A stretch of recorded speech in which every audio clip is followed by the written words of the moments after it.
America के senate से एक ऐसा बिल पास हुआ है जिसने भारत की विदेश नीति, ऊर्जा सुरक्षा और अमेरिका के साथ रिश्तों को लेकर नई बहस छेड़ दी है। सवाल सिर्फ 100% टैरिफ का नहीं है, सवाल ये है कि क्या रूस से सस्ता तेल खरीदने की वजह से भारत अब अमेरिका दबाव का सामना करेगा। क्या यह बिल वास्तव में रूस को निशाना बनाने के लिए है या फिर उन देशों को चेतावनी देने के लिए जो रूस के साथ व्यापार जारी रखे हुए हैं। अगर भारत ने कुछ गलत नहीं किया तो उसका नाम इस बिल में क्यों है? क्या अमेरिका भारत की स्वतंत्र विदेश नीति पर दबाव बनाना चाहता है? और सबसे बड़ा सवाल, रूस से सस्ता तेल खरीदकर भारत ने जो फायदा कमाया है, क्या अब उसकी कोई कीमत चुकानी पड़ सकती है?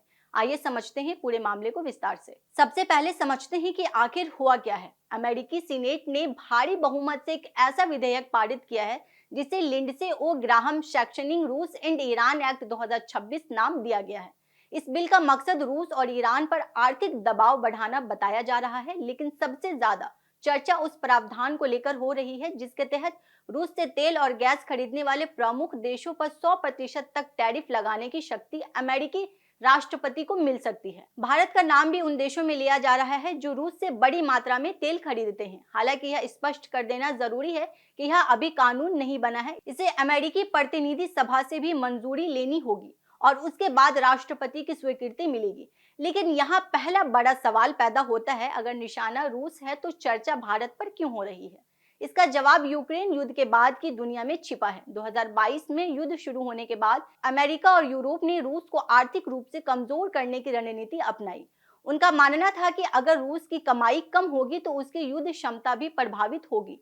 लेकिन दुनिया वैसी नहीं चली जैसी पश्चिमी देशों ने उम्मीद की थी। कई देशों ने रूस से व्यापार पूरी तरह बंद नहीं किया। भारत उनमें सबसे प्रमुख देशों में रहा। भारत ने रूस से तेल खरीदना जारी रखा और इसके पीछे एक सीधा आर्थिक कारण था।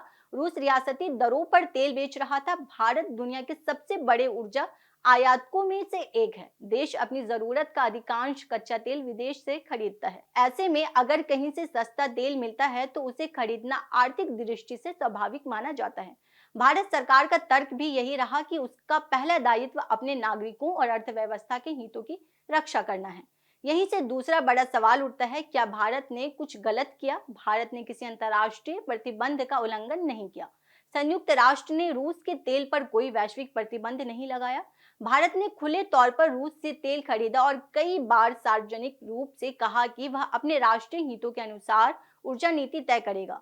फिर भी अगर भारत का नाम ऐसे बिल में आता है तो क्या यह केवल रूस को लेकर चिंता है या फिर यह उन देशों को संदेश है जो अमेरिकी रणनीति से अलग रास्ता चुन रहे हैं? अब जरा भारत के फायदे को समझते हैं। रूस से सस्ता तेल खरीदने के कारण भारत ने अरबों डॉलर की बचत की। विशेषज्ञों का मानना है कि अगर भारत को यही तेल अंतर्राष्ट्रीय बाजार की ऊंची कीमतों पर खरीदना पड़ा तो पेट्रोल, डीजल, परिवहन और कई अन्य क्षेत्रों पर दबाव बढ़ सकता था, महंगाई और बढ़ सकती थी। यानी रूस से तेल खरीदना केवल कूटनीतिक फैसला नहीं था, बल्कि सीधे सीधे आम लोगों की जेब से जुड़ा आर्थिक फैसला भी था।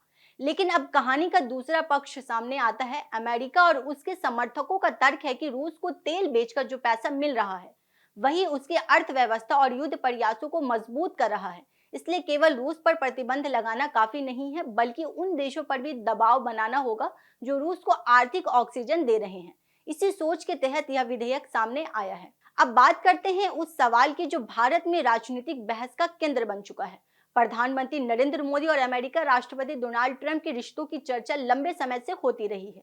हाउडी मोदी से लेकर कई उच्च स्तरीय बैठकों तक दोनों नेताओं की तस्वीरें और मंच साझा करने के दृश्य अक्सर सुर्खियों में रहे हैं।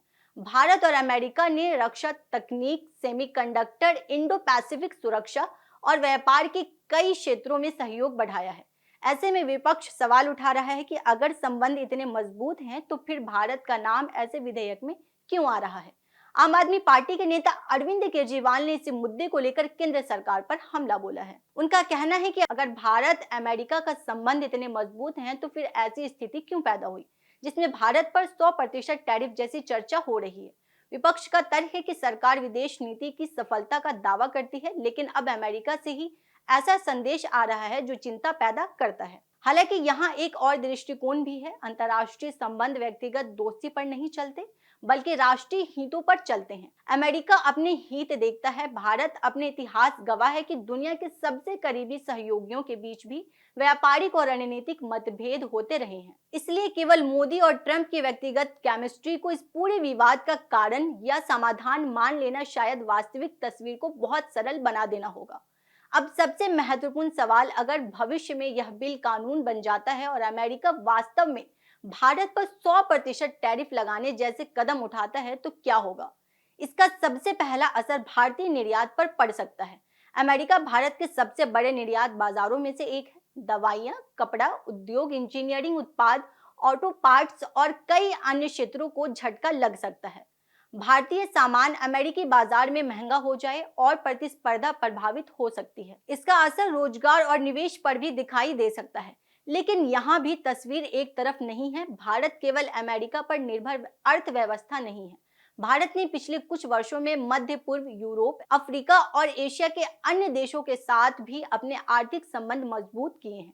इसके अलावा भारत आज दुनिया की सबसे तेजी से बढ़ती बड़ी अर्थव्यवस्थाओं में से एक है। इसलिए कई विश्लेषक मानते हैं कि अगर कभी ऐसा विवाद पैदा भी होता है तो दोनों देशों के पास बातचीत और समझौते का रास्ते मौजूद होंगे। यही एक और दिलचस्प सवाल सामने आता है, क्या अमेरिका वास्तव में भारत जैसे रणनीतिक साझेदार को नाराज करना चाहेगा? अमेरिका इंडो पैसिफिक क्षेत्र में चीन के बढ़ते प्रभाव चुनौती देने की रणनीति पर काम कर रहा है। इस रणनीति में भारत की भूमिका बेहद महत्वपूर्ण मानी जाती है। ऐसे में अगर अमेरिका भारत पर बहुत कठोर आर्थिक कार्रवाई करता है तो उसका असर केवल व्यापार तक सीमित नहीं रहेगा, बल्कि व्यापक रणनीतिक संबंध पर भी पड़ सकता है। तो क्या यह बिल वास्तव में लागू होगा? अभी इसका कोई निश्चित जवाब नहीं है। यह संभव है कि केवल दबाव बनाने का एक राजनीतिक और कूटनीतिक उपकरण हो। यह भी संभव है कि आगे की प्रक्रिया में इसमें बदलाव हो, और यह भी संभव है कि अमेरिका इस शक्ति का इस्तेमाल चुनिंदा परिस्थितियों में करे। फिलहाल इतना जरूर कहा जा सकता है कि इस बिल ने भारत, रूस और अमेरिका के बीच चल रही जटिल भू राजनीतिक कहानी को फिर से चर्चा के केंद्र में ला दिया है। तो कुल मिलाकर यह मामला केवल टैरिफ का नहीं है, यह ऊर्जा सुरक्षा, विदेश नीति, राष्ट्रीय हित, वैश्विक शक्ति संतुलन और बदलती दुनिया की कहानी है। भारत ने रूस से सस्ता तेल खरीदकर आर्थिक फायदा जरूर कमाया, लेकिन अब सवाल ये है कि क्या उस फैसले की कोई कूटनीतिक कीमत भी चुकानी पड़ सकती है? क्या अमेरिका वास्तव में दबाव बनाएगा? क्या भारत अपनी स्वतंत्र विदेश नीति पर कायम रहेगा? और क्या दुनिया का नया शक्ति संतुलन ऐसे ही आर्थिक हथियारों के जरिए तय होगा? आने वाले महीनों में इन सवालों का जवाब सामने आएंगे, लेकिन फिलहाल इतना तय है कि यह बहस अभी खत्म नहीं हुई, बल्कि शायद अब शुरू हुई है।